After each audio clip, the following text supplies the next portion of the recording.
They told me I embarrassed the family name, that I'd gone too far by speaking out. But nobody remembers the years of silence they demanded from me. So why does it feel like I'm the villain? I was elbow deep in my dad's busted Ford when this whole nightmare started. The car wouldn't turn over, bad alternator. He couldn't afford a shop, so naturally, he called me. Not because he valued my time or respected my skills, but because he knew I wouldn't send him a bill. I was his free mechanic, always had been. I had already put in a full shift that morning, but I still drove over. Maybe, just maybe, this time he'd show a little appreciation. A thank you, lunch, anything. Instead, he shoved a lukewarm Gatorade in my hand, muttered something about shouldn't take long, and disappeared back inside to catch his TV show. So there I was, 2 hours later, sweat dripping down my forehead, arms slick with grease, back screaming from leaning into the engine bay. The sun felt like it was trying to cook me alive. Every bolt I touched fought back like it was welded in place. But I didn't complain, I was used to this treatment. At one point, I noticed him standing on the porch with his phone. For a split second, I thought, maybe he's proud? Maybe he just doesn't know how to say it. Like an idiot, I even gave the camera a quick nod. Turns out, I couldn't have been more wrong. I found out the truth when I took a water break and checked my phone. My notifications were blowing up. The family group chat, usually just boring memes and half-hearted birthday wishes, was lit up with a video of me. There I was, hunched over his engine, wiping sweat off my face. And the caption? Look at this loser. Fixing cars for free like it's 1952, face with tears of joy, face with tears of joy, face with tears of joy. I froze. Then the comments started rolling in. My cousins, Nathan, Eric, and Josh, piled on instantly. LOL, classic Kyle. Tell him when he's done I got a toilet that needs scrubbing. Should have gone to trade school, bro. Even my aunt chimed in with a condescending, he's such a sweet kid, bless his heart. That one almost stung worse than the rest. But the gut punch came 5 minutes later when my coworker sent me a screenshot. My dad had uploaded the same video to Facebook, publicly. And this time, the caption read, check out this failure. Free labor and still slow. Hashtag family discount, face with tears of joy. Over 60 comments. Old classmates tagging each other. People I hadn't heard from in years piling on. One guy even wrote, didn't that kid cry once in gym class? It got 19 likes. I didn't clap back. Didn't reply. I just shut the hood, tossed my tools in the trunk, and drove off without a word. That night, I crashed at a buddy's place. Told him I needed space.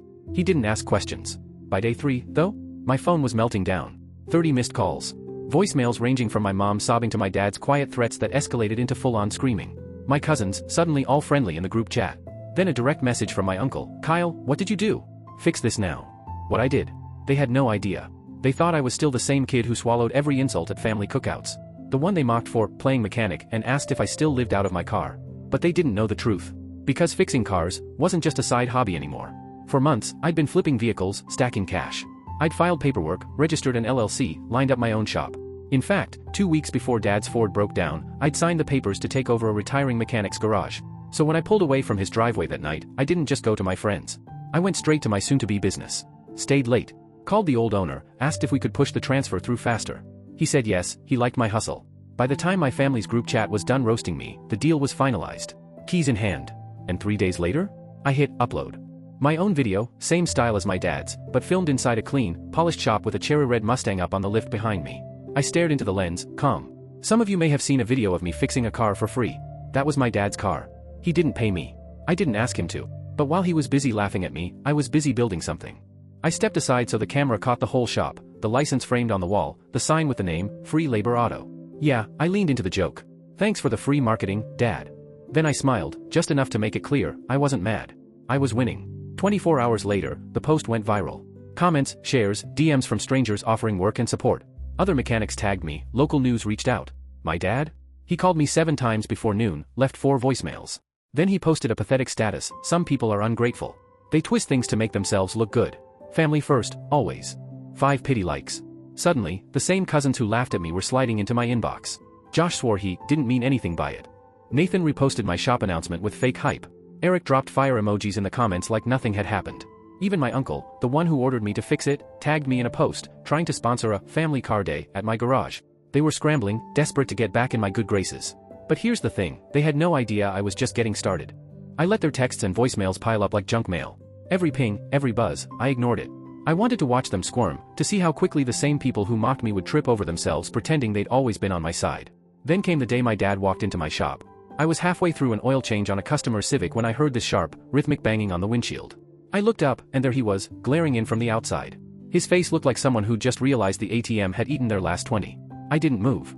Just locked eyes with him through the glass until my coworker, out of pity or curiosity, unlocked the door. He strolled in like he owned the place. No, hi, no, how are you, not even a glance at the work I was doing. He went straight into it. Said I was being dramatic, that I had embarrassed him in front of the whole family, that I made him look like a fool online. Not once did he bring up the video he had posted first. Not once did he admit what he did. And then, he said the words that finally broke me. You wouldn't even have this place if it weren't for me. I laughed. Out loud. Not because it was funny, but because it was pure delusion. He wanted me to take my video down. Worse, he wanted me to post a new one thanking him. For what? I asked. For mocking me? For calling me a loser in front of hundreds of people? He didn't answer that. Instead, he doubled down, saying the family was uncomfortable with all this drama, that it was embarrassing. And apparently, it was on me to fix it. So I did. That night, I uploaded another video. This one wasn't just me talking, it was receipts. Screenshots from the group chat. Clips of his Facebook post. Voicemails, transcripts, smug little messages, all displayed on screen. Faces blurred, but not enough to erase the sting. And then, I opened a folder I'd been holding onto for years. Photos, messages, recordings, every humiliation. Him heckling me at my graduation while drunk. Him telling my college girlfriend I was too soft for her. All the cruel jokes, all the moments he turned me into the family punchline. I laid it all out. No sob story, no begging for pity. Just the pattern, ugly and undeniable. I ended it simply. I'm not asking for sympathy. I'm not asking for anyone to cancel him. I just want the truth out there. I'm not a loser. I'm not ashamed of where I come from. But I won't let anyone, family or not, rewrite my story while I'm still writing it. This video hit harder than the first. Way harder. Mechanics from across the country started sharing it. Therapists reposted it. A nonprofit for adult children of abusive homes even added a link to my shop. Suddenly, it wasn't just local news, it was a movement. Sponsorship offers landed in my inbox. A podcast invited me as a guest speaker. An auto parts company offered to supply my garage for an entire year. Orders started coming in for branded hoodies. People were literally walking around town wearing free labor auto gear like it was a badge of honor. And my family? They imploded. The cousins who had switched sides started fighting in the group chat. Some tried defending me. Others called me an attention seeker, said I was betraying the blood. One even sent me an old photo of us as kids with the message, "You're really gonna throw this away?" But the real curveball came from my mom. She texted me saying my dad was in the hospital. Panic attack. For a second, I thought it was a heart attack. And then she ended her message with, "Are you happy now?" I stared at it. Read it 3 times. That line, "Are you happy now?" like I had put him in the hospital. Like years of his manipulation and cruelty had nothing to do with it. 2 days later, I drove to the hospital, not to visit, but just to see. I parked across the street, watching the side entrance. And sure enough, out he came. Not in a gown, not hooked up to wires. Just sitting in a wheelchair like it was a stage prop. Windbreaker on, cigarette in one hand, phone in the other. He didn't look fragile. He looked annoyed. My mom paced next to him like she was waiting for direction. He handed her his cigarette and started scrolling through his phone like nothing was wrong. It was all an act. I went inside, asked a nurse about him, told her I was his nephew. She didn't even blink. Just said he wasn't in cardiac care, had been discharged after some anxiety symptoms. That he mostly came in because he didn't feel like being at home. That told me everything. That night, he called. And when I answered, it was like none of it had ever happened. No apology. No acknowledgement. Just business. He said he'd seen my video and thought it was well done. Said he respected the hustle. Then he dropped the bomb. "You're making a name for yourself now. You and me, we could build something out of this. A brand. A father-son redemption arc. People eat that stuff up." I tightened my grip on the phone, waiting to see if he was serious. He was. He kept going. Said a local news station, Channel 4, had contacted him. They wanted a feel-good story. He claimed he told them he was proud of me, played the misunderstood father who made mistakes but just wanted to make amends. "They want both of us on camera," he said. "I already sent them some old pictures, your 10th birthday party, family shots. Thought it'd make a great story." I asked him why in the world he thought I'd agree to that. His answer? Immediate. Cold. "Because you're not stupid. This is exposure. You want your business to grow, right? People love a comeback story. Play along. Do the interviews. Ride the wave." And that's when I knew he hadn't learned a damn thing. This wasn't over. Not even close. The next morning, I thought maybe, just maybe, the storm had passed. I was wrong. I was rotating tires in the shop when my phone wouldn't stop buzzing. Mentions. Notifications. Missed calls from people I hadn't spoken to in years. My stomach dropped before I even checked. And then I saw it. A brand new Instagram account at Daryl Freelabord ad. The first post? A selfie video of him in his truck, holding one of my old wrenches like it was some kind of family heirloom. The caption read, "My son thinks I'm the villain, but every story needs one. Let's talk. #family #truth. The video was worse.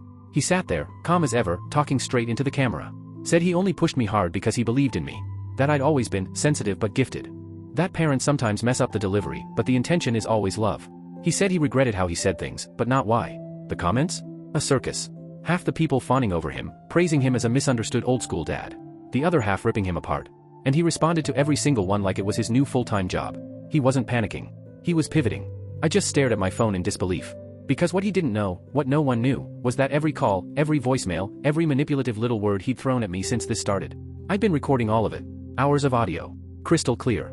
Every fake apology, every backroom plan to milk this drama for clicks and sympathy. And I wasn't hoarding it for lawyers. No. I had something else in mind.